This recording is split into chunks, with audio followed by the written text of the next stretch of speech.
Welcome to Higher Learning. I am your host, Oz Rashid. This is more than just a podcast. It's a front row seat to how elite leaders build the most iconic of teams. The kind of leaders who spot potential that others overlook, who build cultures people don't want to leave, who set the bar, then raise it. Work and how we work is evolving at a rapid pace like no time in history. Our guests will give you insights on how to stay out in front when it comes to all things talent, leadership, management, artificial intelligence, and developing the skills that actually matter. Whether you're a founder, hiring manager, or just obsessed with building teams the right way, this is your spot. If it's your first time here, welcome. Hit that subscribe button, drop a rating, tell a friend who gets it. To our longtime listeners, we appreciate you. Thanks for the continued support. Now, let's get into it.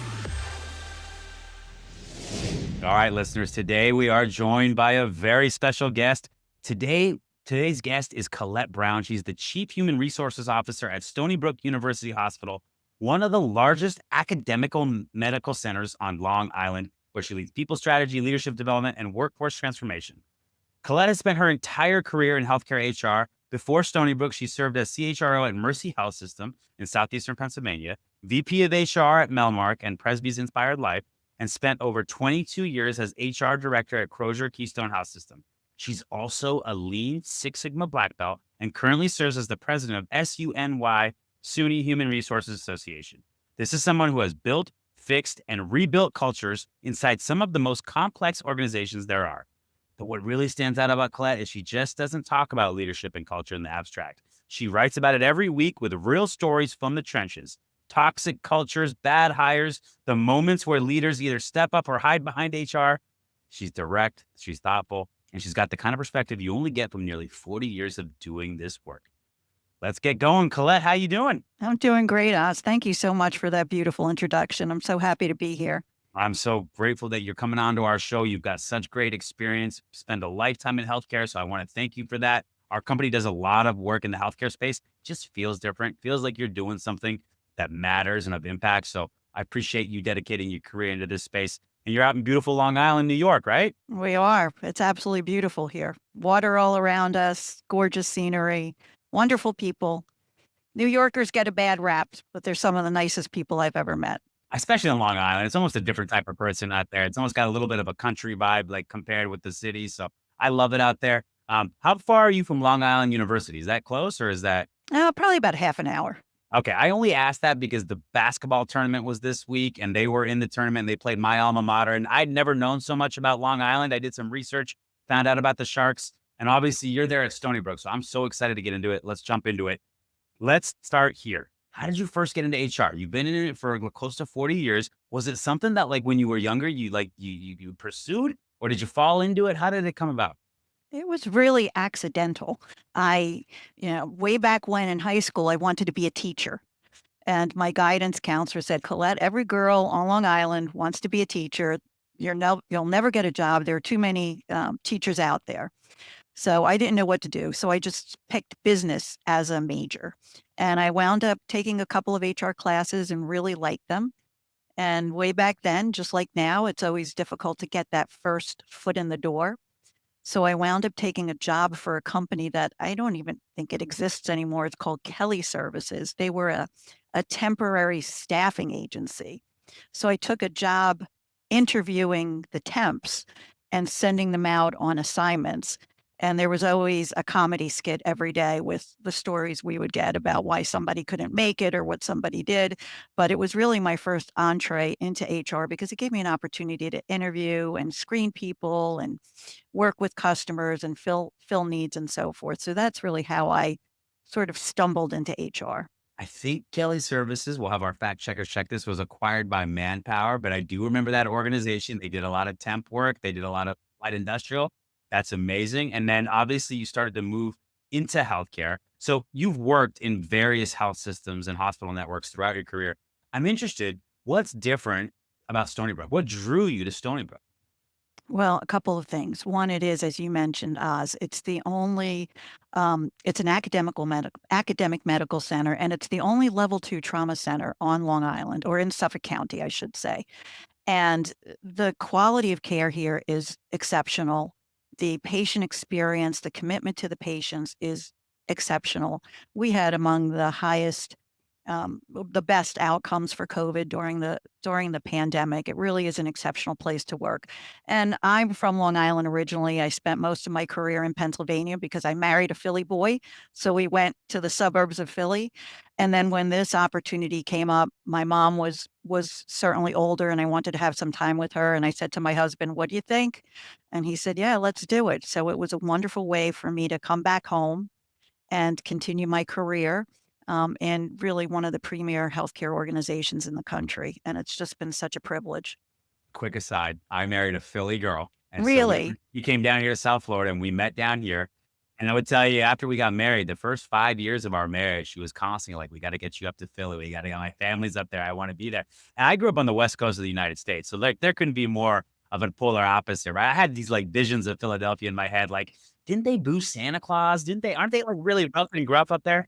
But I've since spent some time up there and great culture, great food scene. It's Yes. always nice to come home. So I'm glad that you had the opportunity to do that and for such a great organization. Um, one of the things that when we talked, we shared a passion for leadership, right? And how leadership is evolved and it's can be a fleeting thing. But I am really interested to hear because I know it's important to you. What does it look? Can you define what great leadership looks like to you? Like, how do we know when we see it, or how do you know it when you see it? Yeah, absolutely. I think it is something that can be defined. It requires specific behaviors. I think people talk a lot about skills or a lot about traits. It's behaviors. It's what are we doing? What are we saying? And some of the things are starting with clear expectations. When we hire an employee, we want to make sure when somebody's promoted into a new job, we want to make sure that we're clearly explaining the role, the responsibilities. We're also giving them the sort of 10,000-foot view. Here's the organization's mission. Here's what we're trying to accomplish as an organization. Now let's zoom in a little bit more. We'll talk about the department's mission. Now let's zoom in a little bit more and talk about your role and how it ties to both of those missions. And then we get into, the specific responsibilities. What does success look like? Talk with the employee about the tools that you're going to provide them with, what type of support, communication is available to them. So really setting them up for success from the beginning. And then I think where a lot of managers or leaders sort of drop the ball a little bit is ongoing feedback. We think, okay, we gave them all the instructions, they're good to go, they're off and running, and we get busy with other things. And we forget to check in as frequently as we can. We forget to give that directional guidance. You're on the right track. You're doing great. Love how you did this. Or can I make a suggestion? Maybe we could tweak this a little bit for next time. Really, that ongoing feedback is critical. Also, so important to recognize and reward contributions, celebrate people in the moment, let them know how much you value them and how much of a difference they are making in the work. And I say treat them as whole people, humans. I'm not just Colette sitting here at my desk doing a job like like most other people. I'm a wife, I'm a mom, I'm a sibling, I have friends, I have hobbies, I have interests. Get to know us as people.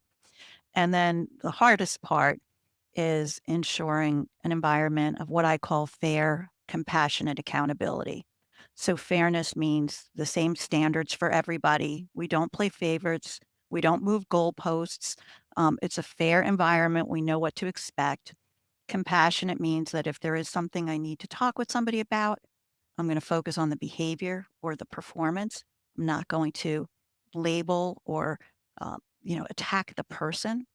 And then accountable means that, we make sure that we're doing what we say we're going to do consistently. Beautifully articulated. I love that. Now, one of the things that I'll point out is that not every most every manager should be a leader. But we know that's not always the case. But most managers should be a leader. But not every leader is a manager. So I'm interested when you have people who are maybe not have the authority, right, of a true manager, but are on a team. What are some of the things if somebody's listening to this right now is like maybe I don't have the official title right now, but I want to show leadership qualities. Like, what are the things that you would recommend to them, or what are some things that you see or observe in maybe future managers, right, who are showing and exhibiting leadership when they're not necessarily in that role? I love that question. I think it's a few things. I think one is collaboration and inclusivity. It's asking people for their feedback, asking for their input, then maybe even synthesizing all of that and saying, okay, great. I heard this from Oz. I heard this from so and so. Now it sounds like here's what we're saying, and synthesizing and summarizing it. Be somebody who is really engaged in and engaging others in problem solving. So, okay, we talked about this as a challenge. Let's brainstorm some ideas. And that you're really leading the discussion in problem solving. But at the same time, we're making space for others. And it's not where I have to be, you know, leading the conversation or the star of the show, so to speak. I'm helping facilitate, I'm help generating these ideas, and I'm help bringing people together. And maybe even I'm gently helping alleviate tension or conflict. So if two people are starting to get a little heated, we're saying, oh, okay, well, I hear what you're saying, and let's build on that, and trying to redirect in a very gentle way to get the conversation back on track. And I think over time, people see those behaviors and those skills, and you start to earn respect as a leader. But it definitely has to be earned. It's not doesn't come with a title, and you can't demand it, and the more you demand it, the less you deserve it. Mm. Mic drop, right? Early in career talent. I hope you heard that. I hope you took notes. Beautiful. That was wonderful. That was amazing. It sounds like to me that you've crossed paths with some great leaders throughout your career. So I'm just wondering, is there anybody that comes to mind that maybe informed your leadership style as you've made your way throughout your career? There are a few people. I remember one woman who I worked with, she was a director, she was actually the chief executive officer for a teeny tiny community hospital that was part of our system in Crozer-Keystone. Her name is Gwen Smith, and we still stay in touch. And she was just one of these magical, charismatic people who knew every single employee, talked with them on a deeply personal level. Very, I mean, appropriate, but cared about them and their families. Was just so incredibly sincere. And I still remember many funny HR stories in her office. But one of the things she said to me early on was, I'm like, Gwen, you are always like unshakable, so calm, so pleasant. Never saw her ruffled.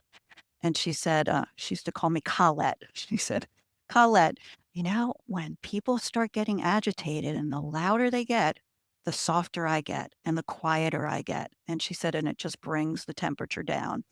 And that she was just really inspiring. And so many others. Diane Miller was somebody who was a mentor to me for many years, who was just incredibly passionate about what she did and incredibly efficient. My current leader, Carol Gomes, is the CEO of Stony Brook University Hospital. And Carol started here as a lab manager and is now our CEO. And she just has such a wonderful story. And she's a great model that respect doesn't come with title. Um, it comes with compassionate leadership, and that's how she leads, and she's, like, beloved. It's really inspiring. Some of the best leaders that I can think of grew their way in an organization and saw different levels and different functions and had different like interactions. Like, of course, you can hire a great leader and bring them in and they can be ultimately successful. But I think there's something special about kind of working your way up the chain in the organization and, winning through influence and winning through relationships. And that just empowers you even more as a leader, which sounds a lot like your current leader at Stony Brook. That's amazing. I appreciate you sharing that. Um, not you sound like you're in a great culture and a great environment. I'm sure you've played at least a part in that. But we see a lot on LinkedIn and social media about toxic cultures, toxic companies. If in case someone's listening who maybe worried that they're in a toxic culture, a toxic company, what does one feel like when you work there? Because it might not be overt. Like it doesn't mean like the trash can's on fire over here. Or, there's bats flying around everywhere. Like it's probably a little bit less overt than that. So tell us what it looks like and feels like in being in that type of environment. I think it feels stressful. I think employees feel anxious, uncertain, that you don't know what to expect. There's not predictability. Perhaps, there are different standards for different people. Uh, Perhaps some people's behavior is unpredictable, and that actually is more stressful than, there's all this research that if you work for somebody who's chronically cranky, let's say they're not toxic, but they're just a little, curmudgeon, that people deal with that because they know what to expect. But when you work with somebody who one day it's up and one day it's down, that really creates great anxiety because of the unpredictability. So I think it results in, stress and anxiety and discomfort and a feeling of things of life isn't fair. And, and then people do one of a few things. They either shut down and continue working there, but they're disengaged, or they become resentful and maybe um, start behaving badly themselves, or they leave. So none of those are good outcomes. Yeah, I mean, one of the things I think is interesting is that, what I've noticed in business is probably one of the hardest things to undo um, is a toxic culture, right? It's usually when it gets to a certain metastasization point, right? Um, it's usually not like a one person type thing, like where you can just change it out or you can make one new policy or something like that. It's usually this thing that's kind of invasive, and it's like almost like when a house with mold. You really got to get in there and you got to take it out. So let's say but a lot of times CHRO jobs are open for that very reason. So somebody might be coming into a job knowing that there's something that they need to do to kind of move the culture into a more positive direction. So if you were advising a CHRO who took a job in a toxic culture, how would you tell them to go about turning it around? And maybe if you have any stories, if you did something that's similar or you saw something go from toxic to incredible, I'd love to hear about that too. Yeah, absolutely. I mean, it obviously starts at the top. So you have to make sure that you're working for a CEO who believes in, models it, and is committed to holding others accountable. Those are really the keys. And I think where it breaks down below that level is at the leadership level, where we have to equip leaders to get comfortable addressing difficult behavior. And I talk a lot about this because it's something I'm passionate about. I say, you know, the one of the mistakes that leaders make is they want to address attitude. And I say, which drives them crazy, don't worry about attitude. Worry about behavior. Attitude is internal. Attitude is what we're thinking, what our mindset is, what our philosophies are. And really, we don't want to, nor should we, try to change what somebody's thinking. We just need to let them know what's acceptable in terms of outward behavior and then address that behavior. And then I think a lot of times leaders get stuck because we haven't been taught to actually pinpoint the specific behaviors that are problematic. And I learned that term pinpoint behavior when I worked for an educational and residential facility for kids and adults with intellectual disabilities. They had behavior analysts who worked with the kids, and it was their job to like pinpoint, specify, their facial expression did this or this happened. And of course, we're not going to get in that detail, but what did they say? What did they do? What didn't they say? What didn't they do?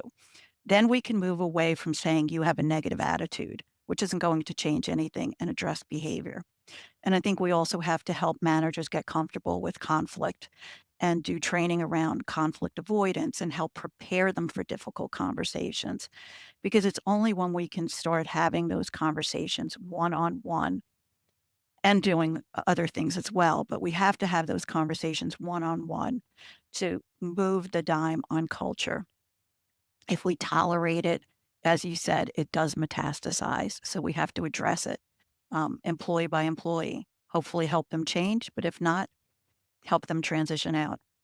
What a super profound thing to say. I'm not sure I've heard that before in terms of not focusing on the attitude, focusing on the behaviors, right? And then how that externally, feels for other people and how that starts to impact your company. And it's a very smart thing to say because you can't go like a lot of times, "Oh, I got a bad attitude, bad mindset. We got to get them out of here." You know what? It doesn't matter if the behaviors are subjugated or they're not necessarily putting that out on other people. And a lot of times, it can be good to have different points of view, different perspectives, or be a curmudgeon or whatever it may be. As long as you have kind of like a good holistic team altogether, where it's not too much of any one thing. But the behaviors is what the key is. It's not what you're thinking in your head. We don't think whatever we want in our head. It's just how is that impacting others around us? I really love that. Can you think of an instance where, you were part of a turnaround or you saw a turnaround externally or, anything that comes to mind? I mean, I'll be completely honest that, some of the worst behaviors are not ones where we've seen meaningful changes, but I do remember, and this was many, many years ago, we had a nurse in the emergency department. He was a male nurse, and he was prone to angry outbursts, vocal, slamming things on the desk, a lot of yelling. And the nurses were fearful of him, and they felt that they were going to be retaliate. He would retaliate, and it's that whole victim cycle that we can get stuck in. And we had to really assure them that, look, if you report this behavior, we will address it. And then if it happens again, we will address it again. It will not be tolerated. And we went through a whole disciplinary process. We had the employee even go to EAP for anger management. He was a long-term employee.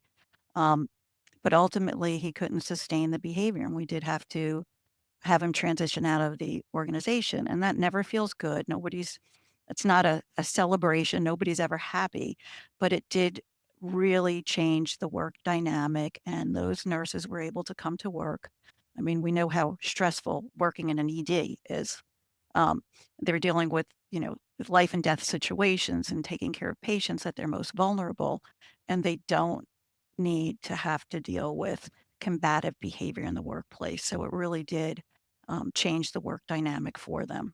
Yeah, I mean, the focus should be on the patients and the patient's care. And if you're so concerned about the coworkers and how they're handling things, like it just takes away from that. And that's not like that can't be acceptable. So I applaud you for the way that you handled that. And it seems like you tried your best to make it work, but ultimately sometimes zebra doesn't change its stripes, right? So sometimes some of those decisions have to be made. And like you said, nobody celebrates that, but it is what it is.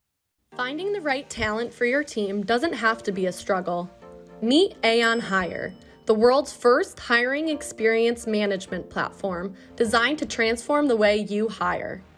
Powered by AI, Aon Hire takes the hassle out of every step in the process. From smart resume analysis to customized interview questions, it saves you time, money, and effort. Plus, with real-time insights from every interview, you can quickly identify top candidates, reduce turnover, and stay on budget. And forget about note-taking, Aon Hire takes care of that for you. Ready to revolutionize your hiring process? Visit aonhire.com and get started today. I appreciate you sharing that story, Colette. So let's jump into it because I want to talk a little bit about talent and I want to hear about your hiring philosophy. So let's start right there. Do you have a core hiring philosophy, either if you're hiring somebody for your team or what you would kind of advise your organization? I kind of do. I think skills can be taught, can be gained, but I say hire for things like aptitude, drive, curiosity, passion for learning, and definitely for values.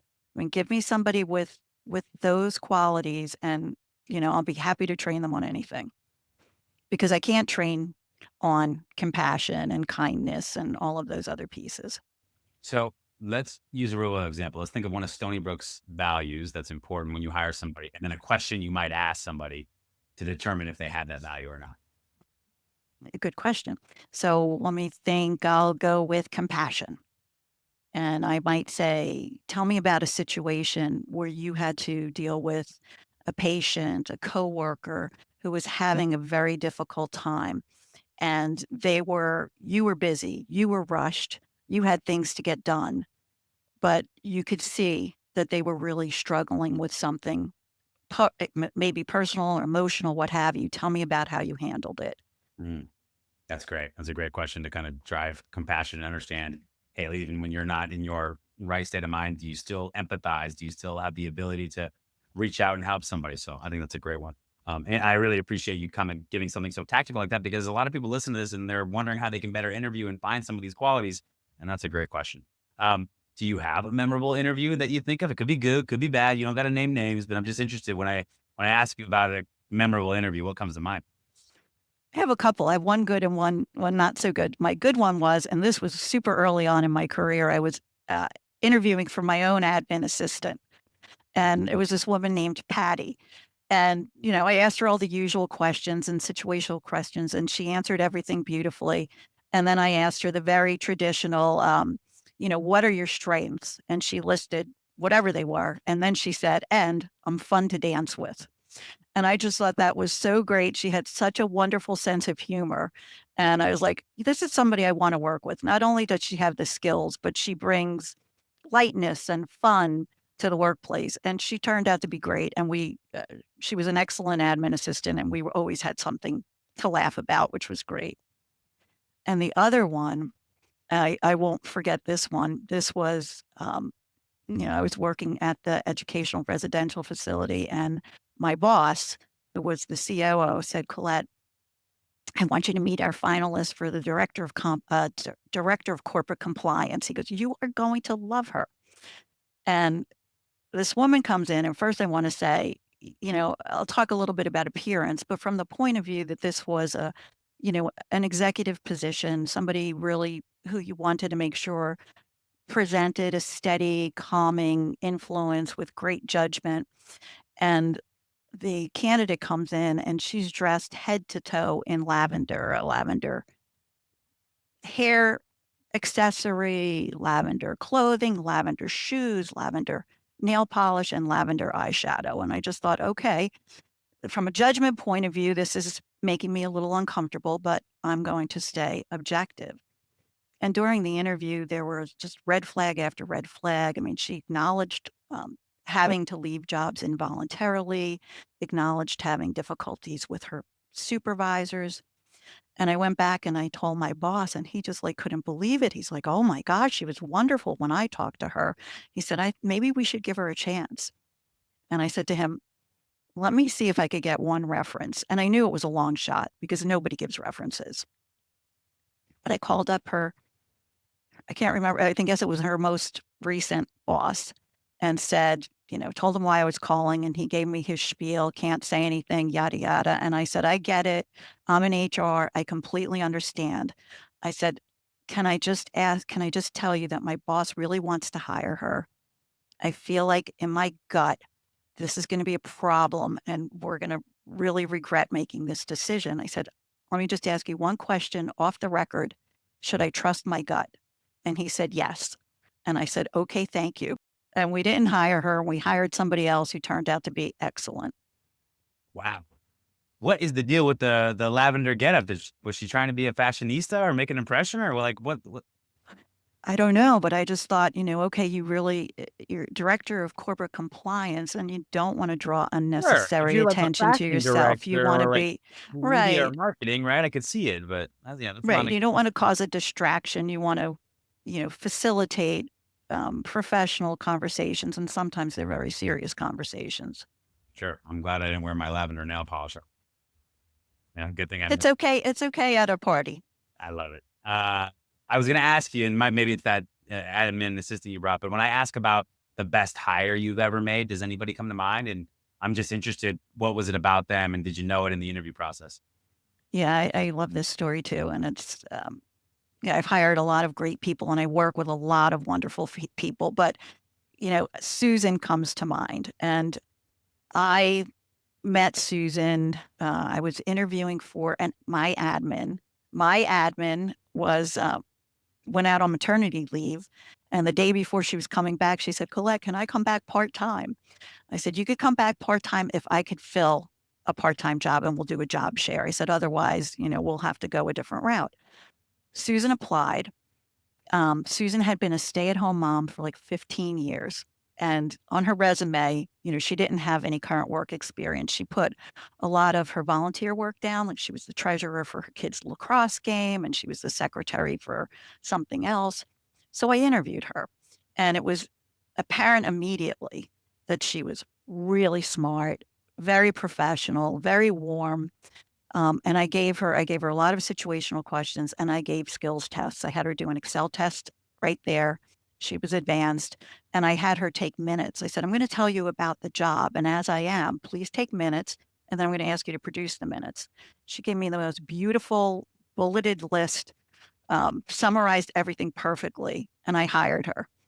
And she turned out to be a superstar. I mean, over the years, she moved into a full-time admin role. Then I moved her into a comp specialist role. She didn't have any experience, but I knew all the stuff she did with Excel and with her kids' treasury stuff. And she was just so smart. She was a phenomenon. And eventually she became a director of compensation and benefits. She's Whoa. she's my favorite story, and we're still friends. Well, I got to ask you this, because this is a very like in the moment type question, because what happens right now is we have a bunch of AI resumes, and we have a bunch of people reviewing a resume and looking for reasons to knock person out. They had 2 jobs in 3 years. They took a sabbatical. You had a resume that, by all designs on paper, didn't make any sense for what you needed. What was like, did something on there stand out to you? Or you're like, you know what, I'm just going to take a chance here? Like, what caused you to to do something that most people would not do? I think because her resume was so beautifully organized, it was clear, it was succinct, and I saw the transferability of the treasury work on the lacrosse team and all of the volunteer work she did. I thought, well, she's got to have the skills. If she's the secretary of this and she's the treasurer of that, she has to have the skills. And obviously, she's somebody who likes to be busy. So I thought, well, what can it hurt? Let's interview her. I think that's something that everybody should listen to and take notice on, because we're in this world of looking for reasons to knock people out rather than bring them in. And then you can miss out on opportunities. As somebody that not only was great for the job, but ended up ascending into a director of compensation and Ben role. That's amazing. I love that story. Thank you so much for sharing that. Let's go the other route now, though, because I know there's been misses. We all have misses in our career. Do you look back and is there like a theme of something that, maybe you had to learn over time, or maybe a common thing that you realized that, man, when I thought it was right, but then I realized I made this mistake. Anything come to mind when I say that? I think in general, it's probably when I felt rushed or pressured to fill a job. Maybe there was pressure to fill this seat, or I could sense the pain my team was feeling because we were short staffed, and the little red flags, you kind of ignored them, or just dismissed them and thought, maybe that wasn't that big a deal. And I think really it's when I haven't drilled down and allowed a question that didn't really reconcile to just go by and didn't dig deeper. And then lo and behold, I say those little red flags, they never just fade away. They just get bigger.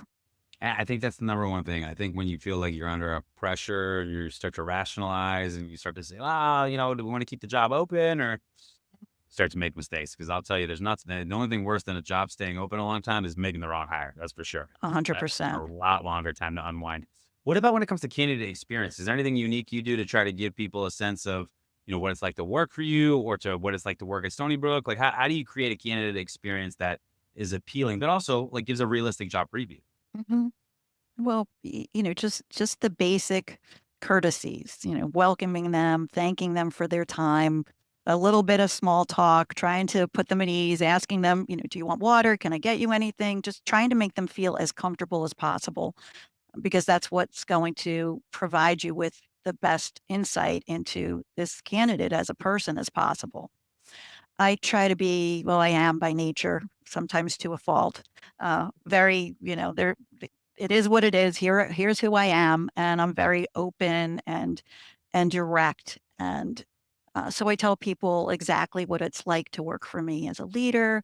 I talk to them about, I do have high standards, that we all work together. We're all committed to helping one another out. It's not my job type of role. Talk with them about, what I provide in terms of support and communication and tools, and what do I expect from others. Mostly, keeping me updated, letting me know if they're running into a problem early on so I can help. No surprises types of things. And just ask them, you know, to talk a little bit about how that aligns or doesn't align with what they're looking for. Good stuff. Okay, I want to ask you a couple day in the life things. So let's check in here. Have you read a good book recently that you'd recommend for our listeners? Yes, actually. Well, first I'll preface it by saying I'm an Audible addict. Okay. So I listen to books tons and tons of books, but mostly um, historic fiction or mysteries or a lot of classic literature. I actually don't listen to a lot of work books. I feel like when I'm not working, I want to unplug a little bit.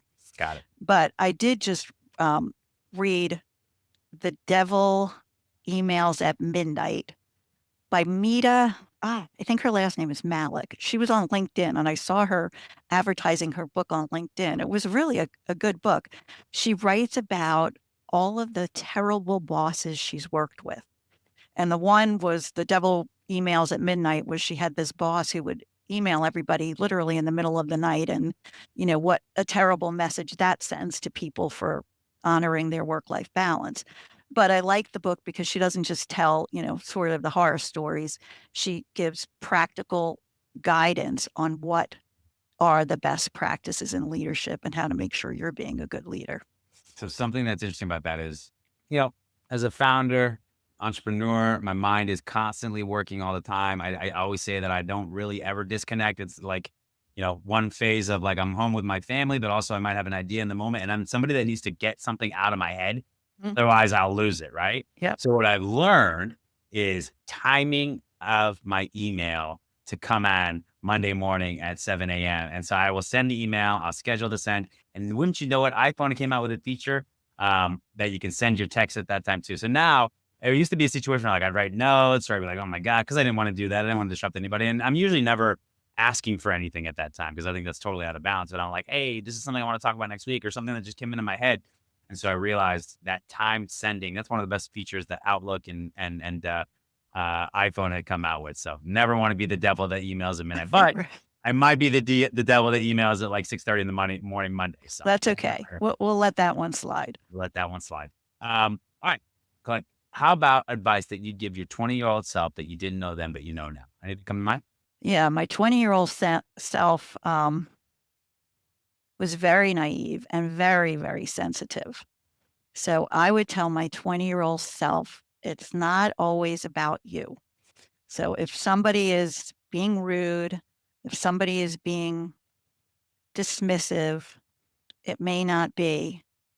I would agonize. What did I do? What did I say? Why don't they like me? And, lo and behold, they had other things going on. And similarly, like I was always somebody who would very much want to do an exceptional job, very much want to make people happy. And I'd, feel like I'd go above and beyond for somebody. And then it didn't even seem to be acknowledged or appreciated. And again, I would get my feelings hurt. I would internalize it. Or maybe I'd go home and tell my husband about it. And he's like, okay. But, those were the things that early on that it took me a very long time, honestly, to say, you have to just focus on doing what you're doing because it's the right thing, contributing what you're contributing because this is who you are and what you want to do, and not worrying about whether you're going to get, the recognition, the appreciation, whatever. And also early on in my career, one of my bosses said, Colette, you are never going to make everybody happy. And the longer you make that your goal, the longer you're going to make yourself unhappy. And it was good advice because obviously we want to make people happy. We want to do a great job, but, we recognize that it's all a balance. And I would also tell my 20-year-old self to buy stock in Apple.